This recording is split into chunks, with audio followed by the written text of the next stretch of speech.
Hello,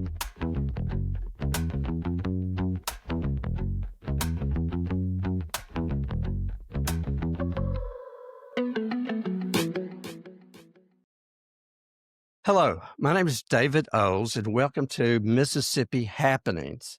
I'm your co-host, and joining me is my co-host and friend, Jim Newman. Jim, talk to me. How are you, buddy? I'm doing fine, and I'm How's still Pete? trying to research your family because you told me your family created the Oldsmobile automobile. Well, as a matter of fact, I know that you are familiar with REO Speedwagon. I know that music is a little bit after your time, but as a matter of fact, REO's Ransom EOs, the inventor of the Oldsmobile, is a distant uncle. So there. What do you think about that, big boy? Well, I'll have to research it. Okay, well, good. But I believe you. Okay, well, good. You should. Isn't it great that your name's not Pontiac? Well, I am upset that they kept the Buick and got rid of the Oldsmobile, but that's a whole different thing. But as you know, each week we talk about kitchen table issues, and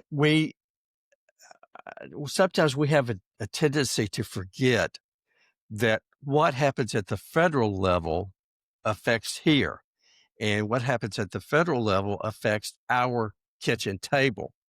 And we've got somebody with us today that's going to talk about HR1, Trump's big, beautiful bill. And I want to say hello and introduce you guys to Kathleen O'Beirne. Kathleen, good to have you with us. Thank you, David. It's great to be here. And just to be clear, there is not a relationship between your family and REO Speedwagon? REO Speedwagon got their name from REOs. Oh, because okay. his first car was called the Speedwagon. Got it. Yeah. Wow. So now that's a bunch of Learned useless something new information today. that we all can forget about. Let me tell you guys a little bit about Kathleen. Kathleen is a Mississippi native. She's a former lawyer. She still is a lawyer. Still am a lawyer. I do not practice. There you go. Thank you, Jim, for the interruption. Well, I didn't. I don't want you to have her show up after you. Oh, okay. All righty. Sounds good. She received her BA in political science from Davidson College with a minor in Spanish, and she got her law degree from the University of Mississippi School of Law. She also served her junior year in Spain and also in Chile. Prior to working as a commercial litigator for 15 years, she worked in the nonprofit sector with immigrant women in North Carolina and in community development in Mississippi, Louisiana, and Arkansas. She's also spent several years in various board positions with the with the Women's Foundation of Mississippi.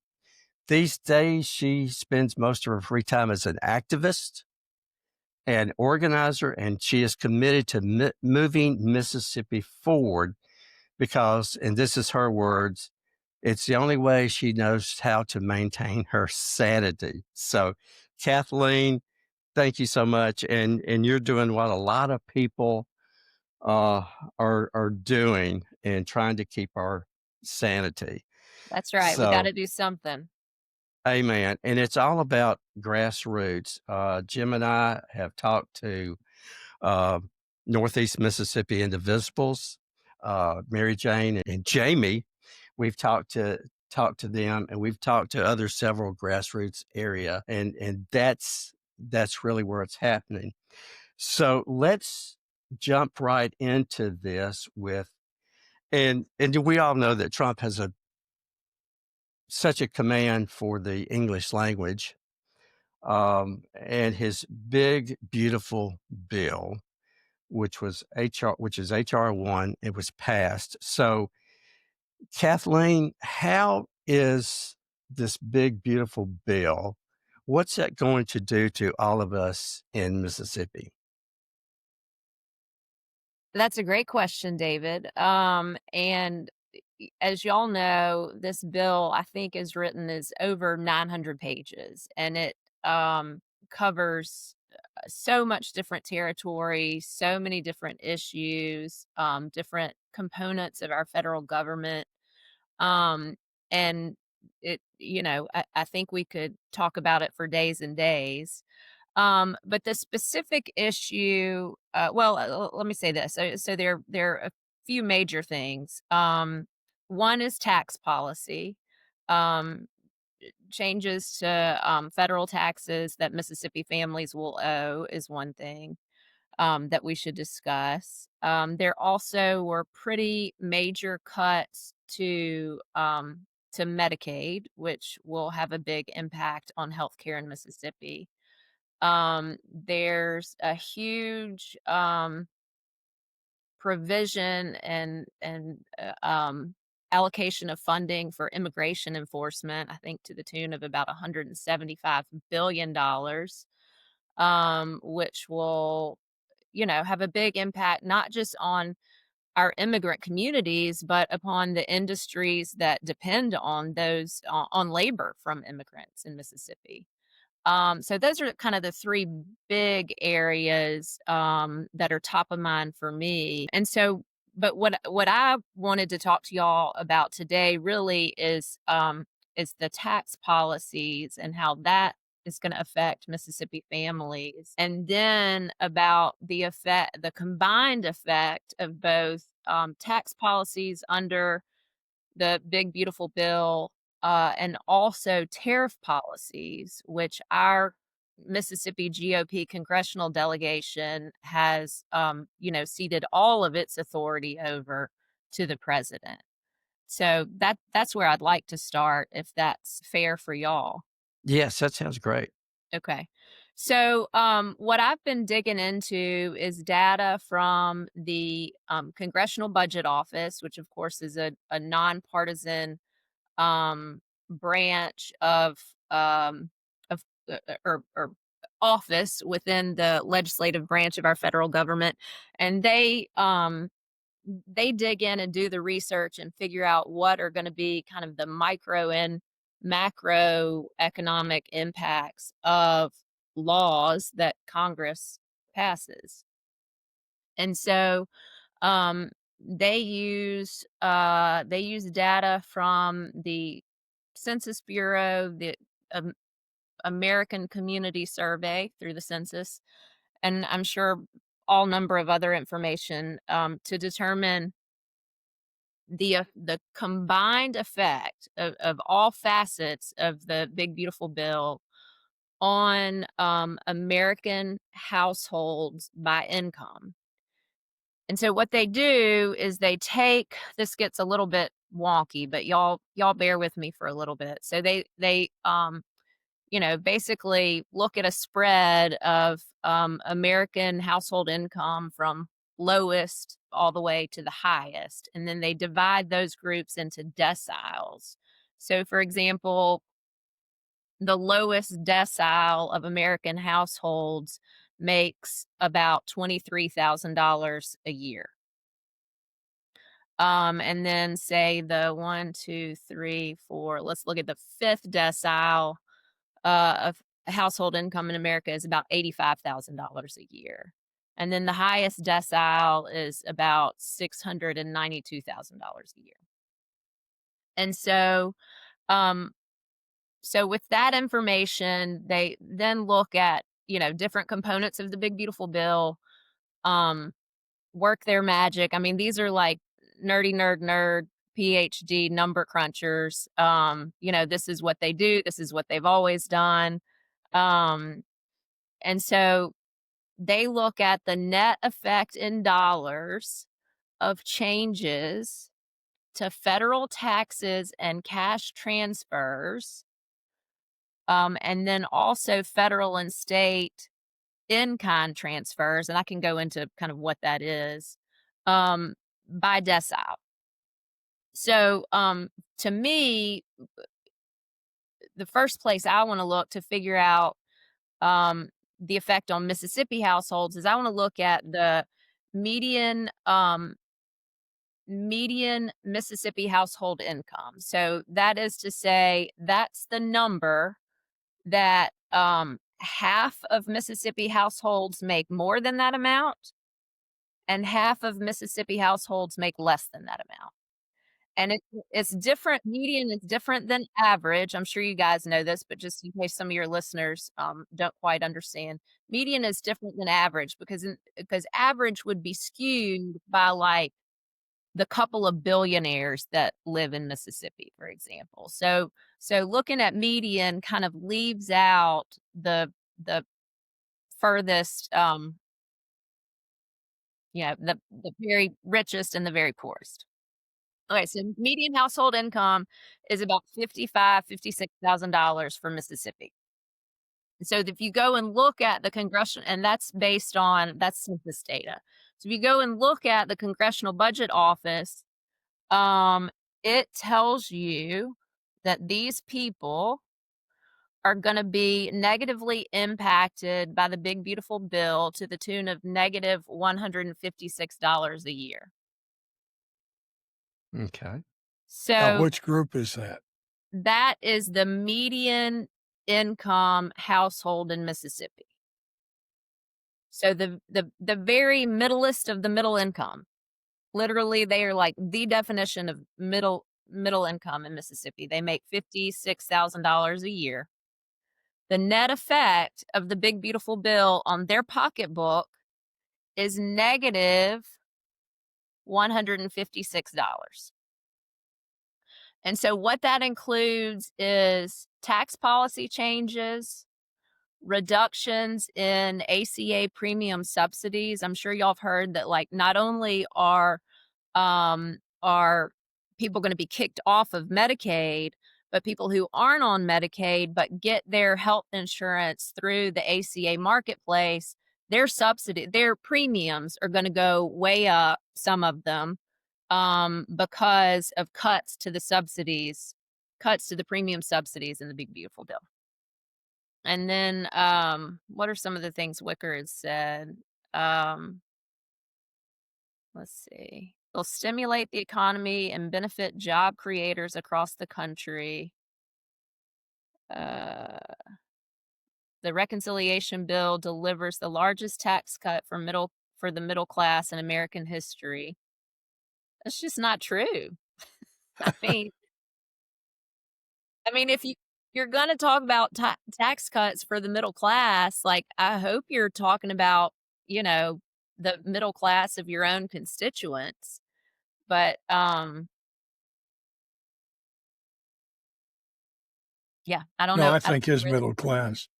And the other thing is, I'm sure y'all have heard a lot of talk about how this bill is, basically the largest wealth transfer from poor Americans to wealthy Americans.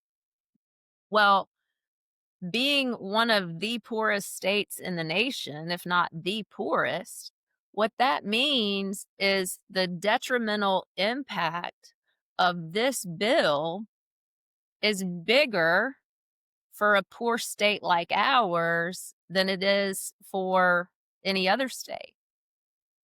If you are making life harder on more poor Americans and giving tax cuts to really wealthy Americans, then the impact is going to be far worse in a poor state like ours, right? Well, absolutely. The government transfer payments, whether it be for SNAP or Medicaid or any of the other social programs, they're all been cut. Yeah, you want to hear those numbers? They're not nice. No, and I don't have in front of me specific numbers about like how much Medicaid funding is going to be cut in Mississippi. That's something I need to dig into. But for It's going to be something like 230,000 people are going to lose their Medicaid. However, that transfers into money, I don't know, but I'm more concerned about people and their health and their lives. Yeah, so folks that first decile that we talked about, so the lowest income people, making $25,000 and less. And in Mississippi, it looks like there are about 350,000 of those people. The net effect of this bill for them, so these are folks who are already only making $25,000. The net effect is negative $1,357. Yeah. Oh, well. Those who can afford it the least. That's right. And then the folks, the top decile of American income earners households, those folks make on average $692,000 a year, and they're gonna get a boost of $13,000. Wow. Talk about just the opposite these two affect. We had a conversation with Kyra Roby, who's a political analyst, and not I mean, we still want to stay on the big beautiful bill, but she was talking about the elimination of the state income tax, and she was talking about the same group that you were talking about. You know, they will save $4. You know, a year. 1, 2, 3, 4. But, you go back up to the wealthy, like you talked about the 600,000, they're gonna save $40,000 in Yeah. state income I mean, tax. So the it's inequality is sickening, but yes.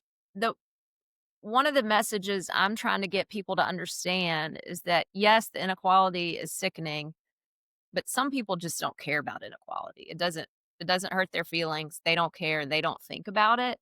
But when you think about, what did I say, 250,000 Mississippians, Mhm. and they've lost $1,300 apiece.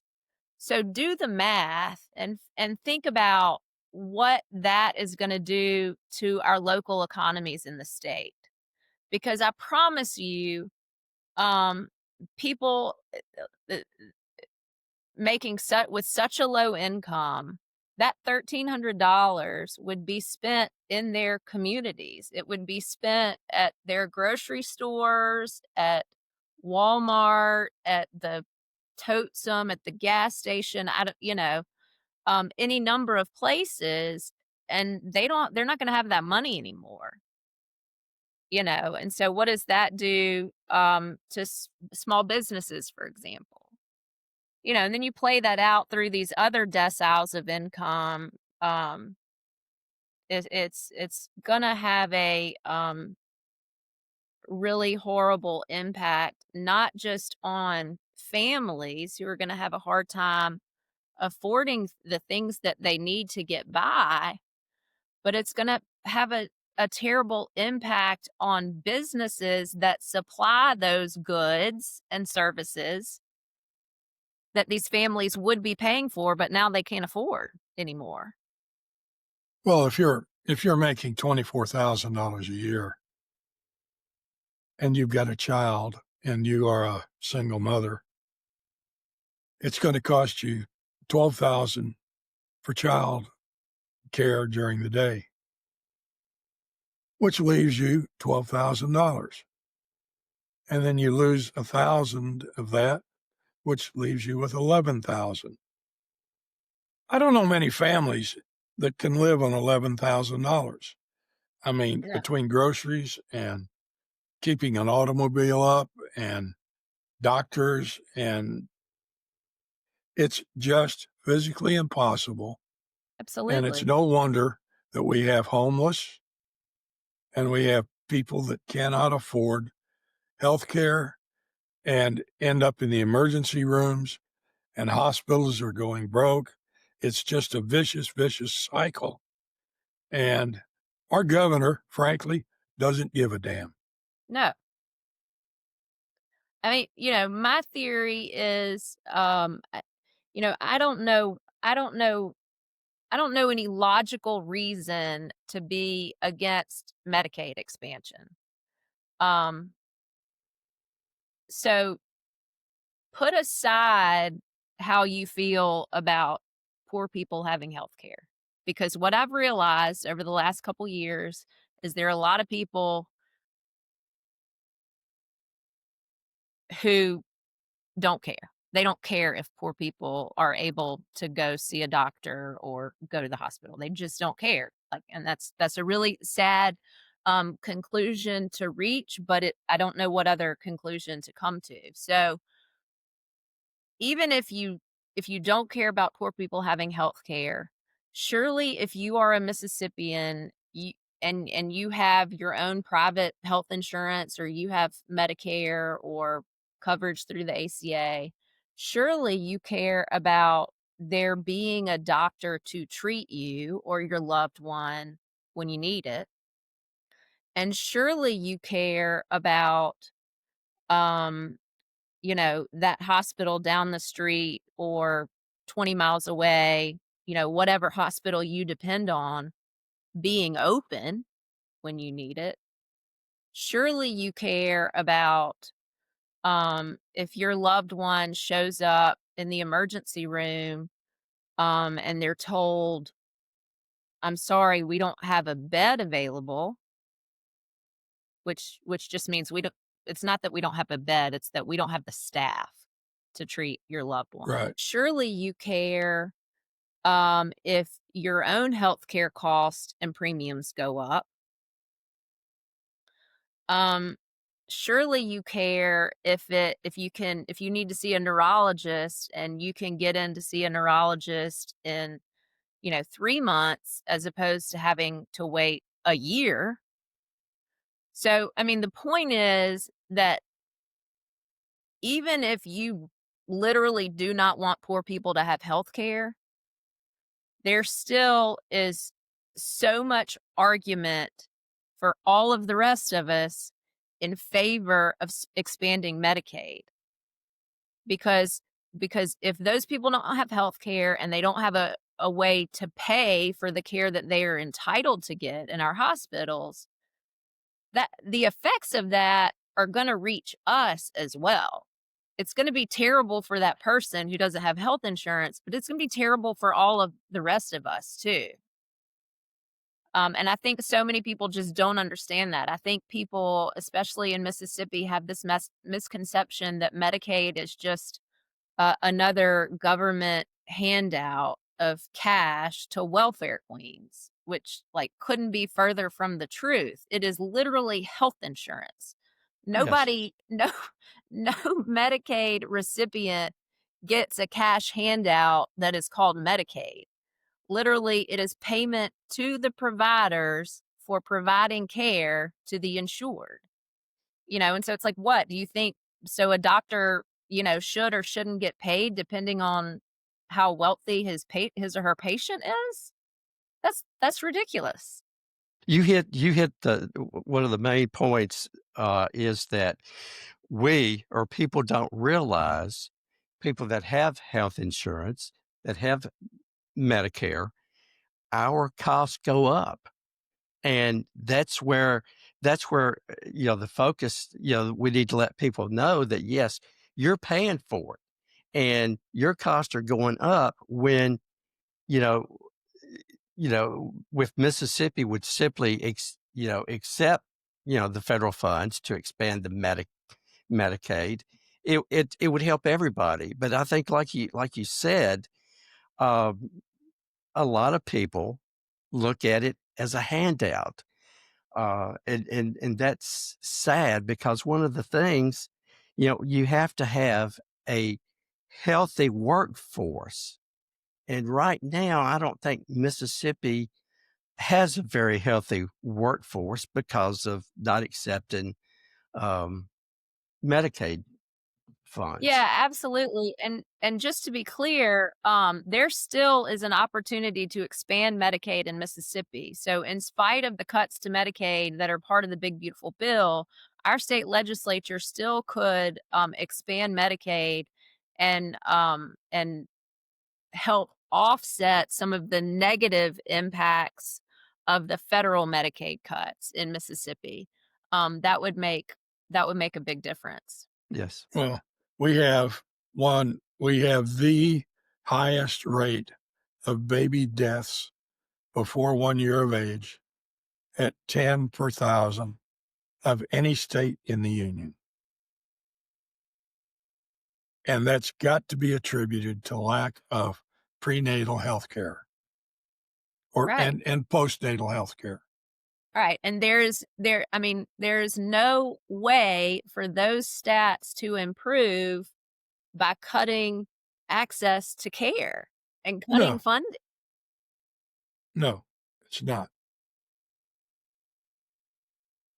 And if you live in the Delta, Yeah. in certain parts of the Delta, if you have a heart attack, all the doctors and everybody say that the first hour is so critical. Well, Mhm. there are parts in the Delta that first hour, you can't get to a hospital or to a critical care facility That's right. within an hour. That's exactly right. Another one of the really stupid things about this bill is, so we haven't even discussed the fact that these cuts to Medicaid, cuts to SNAP are intended to offset huge tax breaks for the really wealthy. So I can't remember what the final number is. Maybe it's like $3 trillion that's being added to the federal debt because of these huge tax cuts to the super wealthy, to the tune of $13,000 for a family that makes $700,000 a year. So that adds up. And so they're trying to offset that amount by reducing spending on things like Medicaid and SNAP, which is, again, like if that inequality doesn't just blow your mind, I don't know what will. But um, so they have these cuts to Medicaid, and the way they're cutting Medicaid expenses is by making the hoops that folks have to jump through to get Medicaid more cumbersome. So they're not changing like the substantive requirements, to my understanding. They're just making you have to jump through more hoops to prove that you meet those requirements. And so if you miss jumping through a hoop, you lose your coverage. So that's how they're kicking you off. And so the amount of Medicaid cuts that they're anticipating, I'm using real round numbers right now. I want to say it's around $150 billion. To help offset that, what the Republicans who crafted this bill decided to do was to provide $50 billion in relief to rural hospitals. So it's like, we're going to take all this money away from you rural hospitals because we're not going to pay for your Medicaid patients anymore. We're not going to pay you to treat your Medicaid patients. So the patients won't have coverage. They're not going to get care. They're not going to come in, but we'll just give you $50 billion. That is the dumbest thing. Like, why would you give them $50 billion when you could use the $50 billion to provide Medicaid coverage? I mean, that's bananas. You want to talk about like a really crummy return on your investment, right? Like, Yes. Right. where are the adults in the room? That's what I keep asking. It's like, where are the adults in the room? Who comes up with this garbage? And on what planet do they live that like it makes sense to them?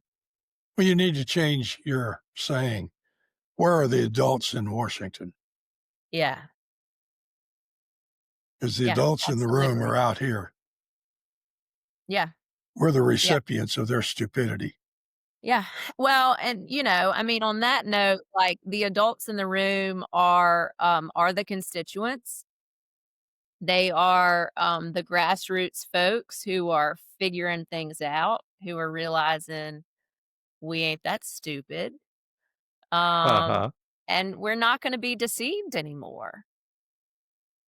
I've come to the point that we're not constituents anymore, we're victims. Yeah, absolutely. It irritates just irritates the hell out of me that we're coming up on shutting down the government, and a lot of people are gonna get laid off, and some people are gonna be required to work even though they don't get paid, and the 430 some legislators and 100 senators will continue to receive their health care Of and their course. paychecks, while everybody else in the government that gets laid off and furloughed is going to suffer tremendously. That's right. That's right. What about, let me ask you about education.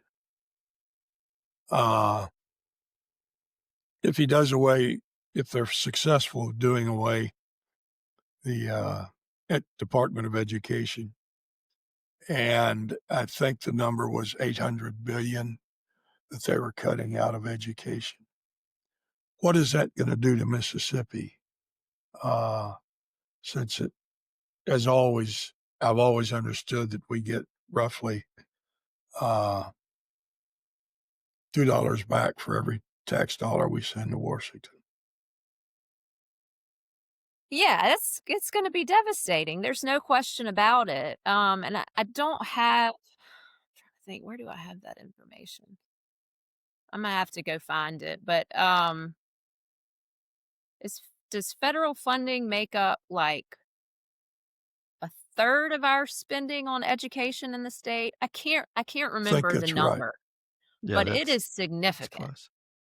And if that funding goes away, it's going to have a devastating effect on so many families. I mean, I had a friend who early on in this administration lost his job as as a counselor at a local public school.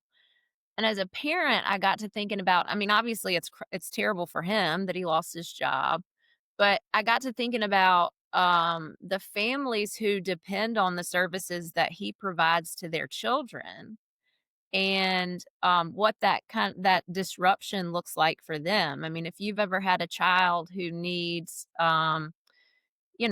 special like behavioral therapy or interventions in school for like dyslexia or ADHD, or has what is it, an individual education plan, IEP, um, any of that, it's really hard as a parent, first to figure out what's going on with your child, and then to figure out um, how to get your child the most effective services to deal with whatever that issue is. And I think about a counselor in the school. I mean, how huge is that? Let's think about if you're a two working parent family, your kids are in public school, you've got a kid who's got some behavioral struggles, let's say, and you need that child to have therapy. So you've got to have a therapist nearby, which in some rural communities is probably difficult to come by. You need, if there is a therapist, you need that therapist to accept whatever insurance you have, assuming you have insurance. You have to figure out how to get your child to that therapist probably once a week. Um, there are all these steps that you have to go through to make sure that your child is getting the best care that you can get for him or her. And so, how lucky were these families in public schools here, whose children were able to go see my friend for free during the school day? He's right there. He knows the children, he knows their environment, he knows their teachers. Nobody has to leave work to go pick up the kid from school to get her to therapy and then get her back to school and then get back to work. And all of a sudden, all of that is ripped out from under those families. For what? but that's what the Trump administration is doing in schools all over the country, in, industries all over the country. Um, Again, for what? What about this is making things better for us Americans? The I'm looking at an article from Mississippi Today, and it's from July the 24th, and it talks about some of the things that the big beautiful bill, and it talks about federal money uh, for workforce training um, uh, will be eliminated, but also the main thing is free school meals will be affected. It says it would create more work requirements for parents to qualify for the SNAP program, which may decrease the number of students available for the free meal program. And of course, it talks about a domino effect, and then there's a lot of paperwork to fill out, and it just makes it harder. Um, and we do in Mississippi. There's a food insecurity issue, and a lot of the kids, you know, they do go to school hungry. Yeah, I mean, look, David, Jim, I was a free lunch kid at Oxford Public Schools in 1985, 6, 6, 7, 87, 88. Is that right? I'm off a year. 86, 87, 87, 88, 88, 89. I promise you, the return on the federal government's investment in my family for those 3 years has been repaid, I don't know, 1,000-fold? Like, I mean, it's just so short-sighted to me to think that somehow it'll be better for us to not feed these children during the school day than it would be to feed them in the long run, right? Like, but I mean, here's what I've come to. Here's what I've come to about particularly our GOP leadership in the state of Mississippi is that for some reason their disdain for poor people and people of color is stronger than their love for Mississippi. Excellent point.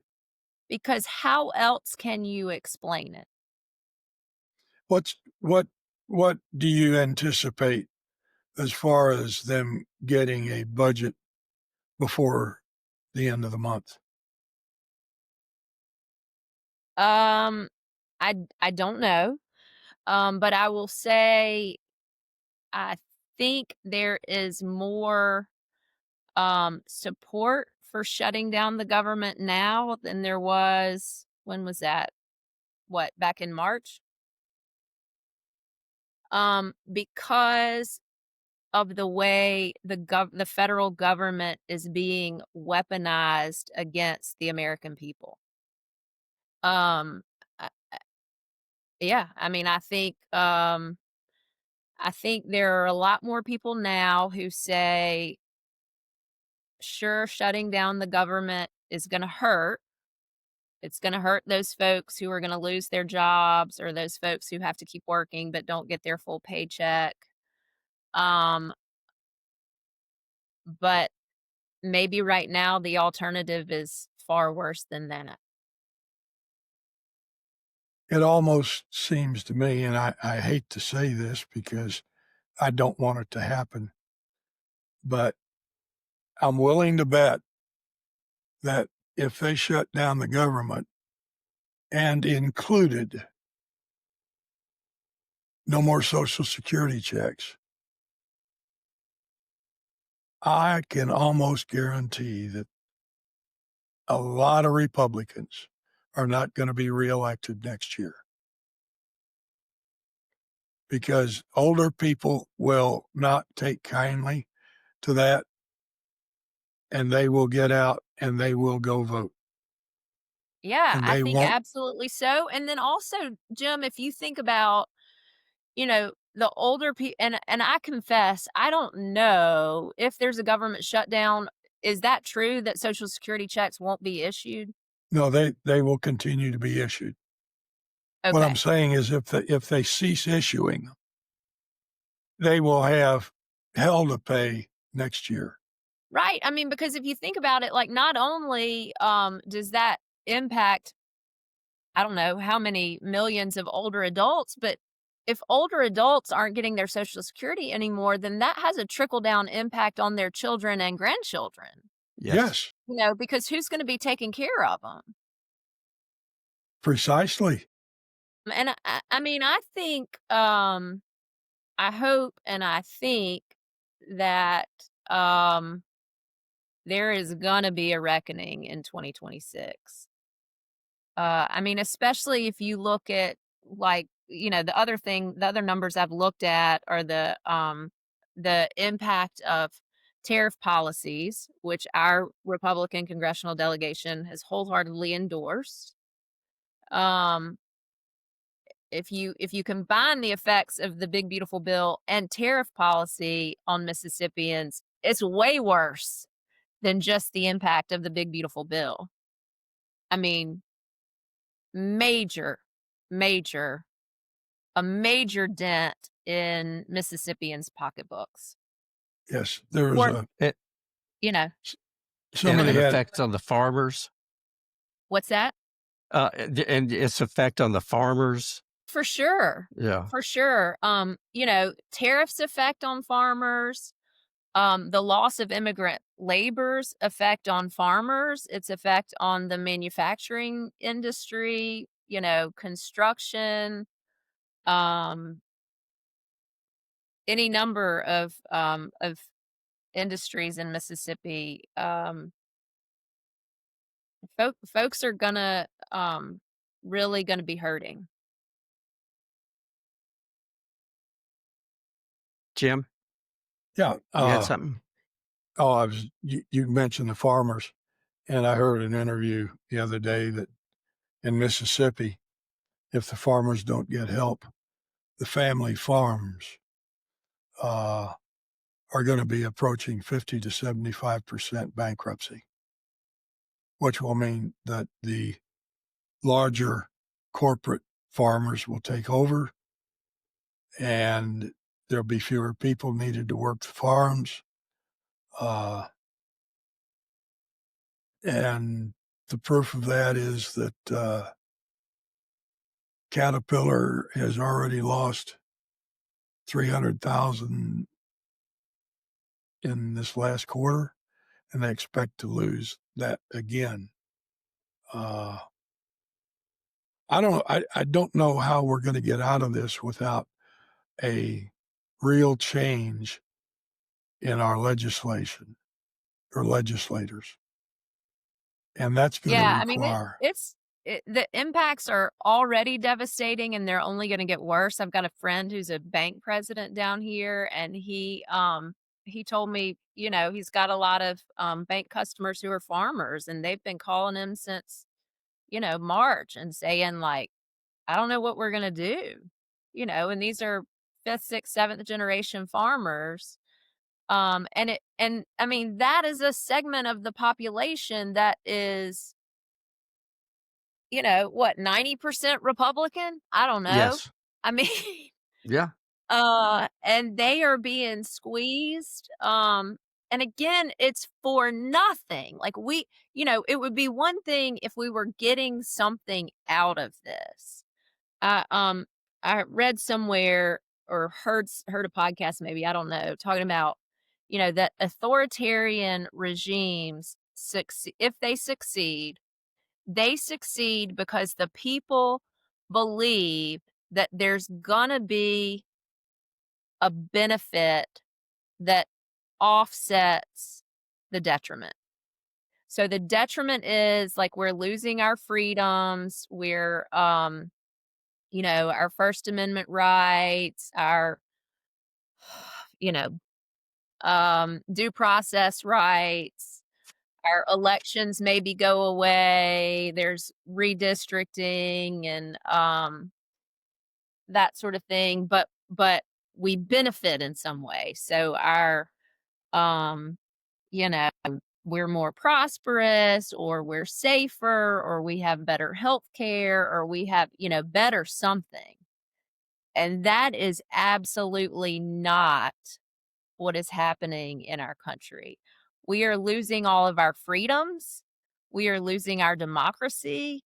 And we are also losing, our asses financially Yes. because of these policies. And like I keep saying, Mississippians ain't that stupid. Like, we are waking up and paying attention, and we're not going to stand for it. I mean, look, I think the pitchforks are coming in 2026, and they Uh, should. People should yes. be mad as hell. Yes. I love that Mississippians ain't that stupid. We're not. Tell us about Kat O'Shea. Tell us about So, her. that's that's my alter ego on social media. I have an Instagram account and a Facebook account, and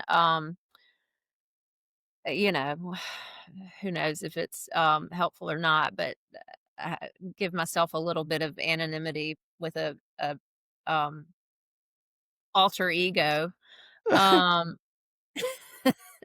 because I have a big mouth and I'm not very good at biting my tongue, and I don't want everybody else to go down with me for that. Uh, Oh, I feel But we feel yeah, your pain.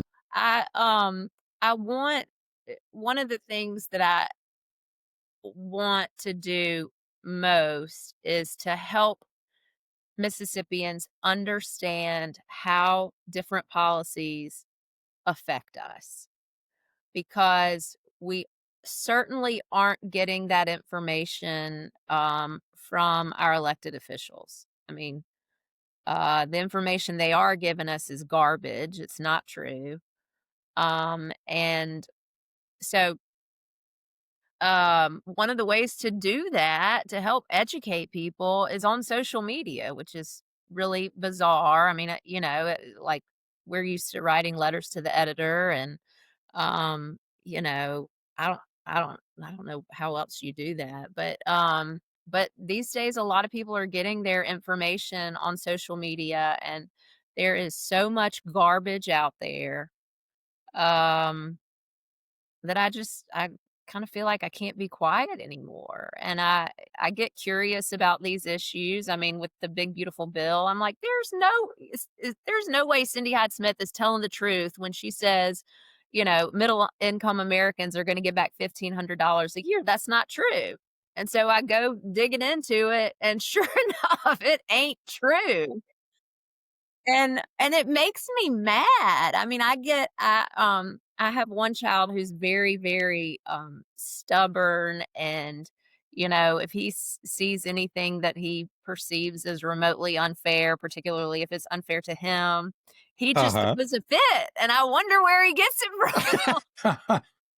Like, I just and I tell you when it started, it was back during COVID, and, where we used to go to church, the priest made a long story short, the priest made a comment on Facebook. It was a post on Facebook about how they were, doing the best they could and as much as they could to help make sure that our teachers were taken care of during COVID. And I knew for a fact, because I was on the PA board, that that wasn't true. And we had a lot of elderly teachers who we just adored, and we were worried for their health during COVID. And he put that on Facebook, and I was like, oh, hell no. And I commented on his post. I mean, it just made me so mad to see, like, somebody in a position of authority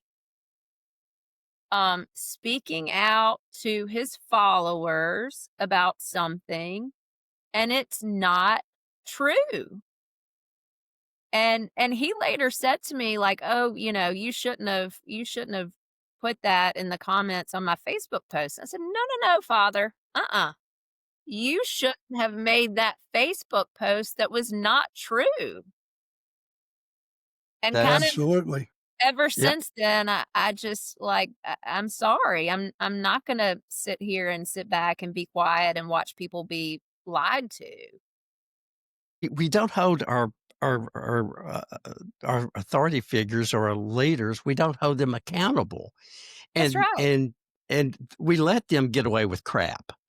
That's Uh, right. I don't know if you saw, I had a video rant, um, several weeks ago. It was after after Wicker made those public comments on video down at the Gulf Coast, Chamber of Commerce event. He said, he was I don't did y'all see this video? Do you know what I'm talking about? I know it. Yeah, he was asked, if he receives the messages when constituents call and email his office, and he said 2 things that were appalling, and all the rest yes, of it was like mumbo jumbo. I have no idea. It was like words weren't even coming out of his mouth, it was just grunting. But he said, um, "Surely people have better things to do," and he said, "People need to get a life." yes, And what struck me was that is exactly our problem, is that for, I don't know, decades now, at least the last, I'd say 15 years, people are going on about their lives without paying attention to what's going on in government and politics, and people are finding better things to do. And that's how we got into this mess. Is because we're having better things to do, we're getting a life, and we're just going on about our day and our lives and assuming that our elected officials are doing right by us, and they're not. yep, It we're doesn't with take you. much to tell that they're not. Right. When Wicker says Mississippians ought to get a life, uh, send the money and maybe some of them will be able to get a life. Yeah. Yeah, I It's mean, the yeah, stop making our lives harder. Yes. That's what government is doing, is it is our federal government and our state government too, is, making life harder for the vast majority of Mississippians. And it's time to stop. well, Kathleen, this has been so much fun. We admire your passion. Uh, we admire your candid comments, and that's quite all right with us. We like that. So, thank you for being with us, Jim. I want to have Talk to us. Kathleen back. Yes, we do. And Well, I've sure enjoyed it. I'll be glad to come back We anytime. we can pick another subject and have a go at it and tear into them. that's it. Give me a topic. I'll dive into it. Love it. It's all about the deep dive, and you're right. We have got to communicate the you know what's going on and the real news and the real facts, and no, and this is what we found. This is where we found it. And Cindy Smith is lying her off. Yeah. So And uh, let me just say this, right? I know y'all are trying to wrap up, but not only do we have to educate people about what's really going on, but we as Mississippians have to speak up. We cannot sit idly by. We cannot sit in our what am I trying to say? recliner. I don't know. Silo. No, our echo chambers. Thank you. You and I can't, the 3 of us can't just sit here and talk amongst ourselves. Like, we have to share with other people what's really happening. We have to be in community with other people, and we have to do something. We've got to call our elected officials. We've got to write to them. We've got to show up to protest. October 18th is No King's Day 2.0.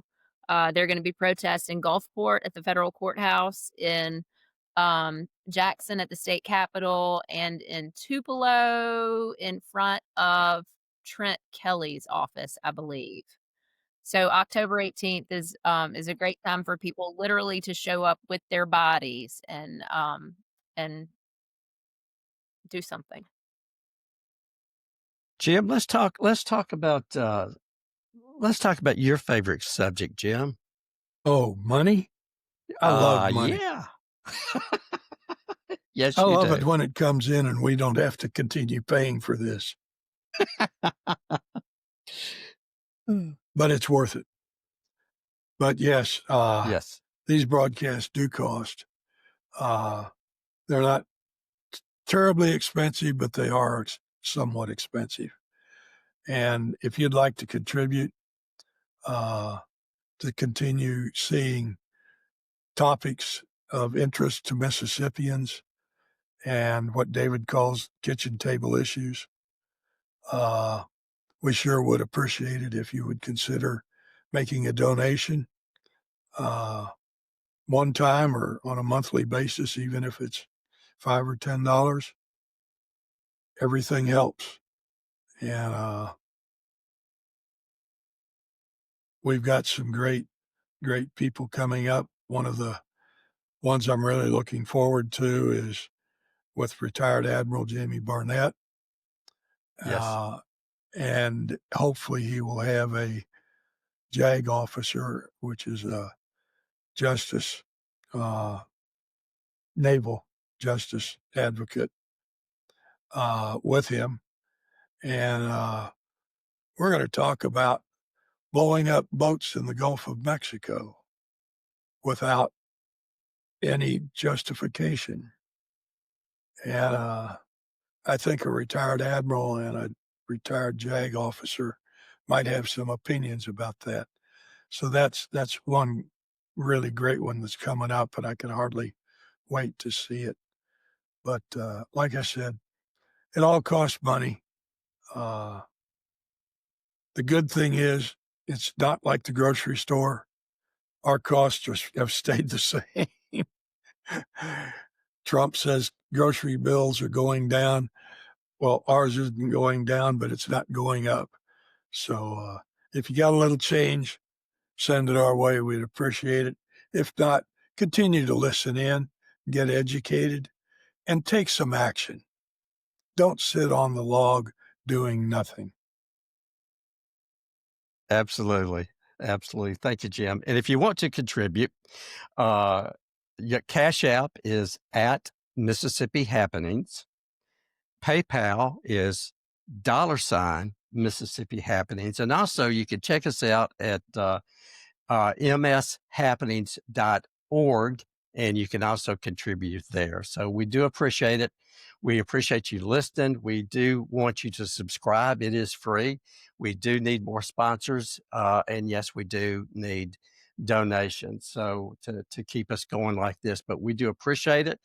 Also, our email address is mshappenings1@gmail.com. That's mshappenings, the number 1@gmail.com. We do want to hear from you. We do want to talk about the things that you want to talk about, the things that you want to hear about.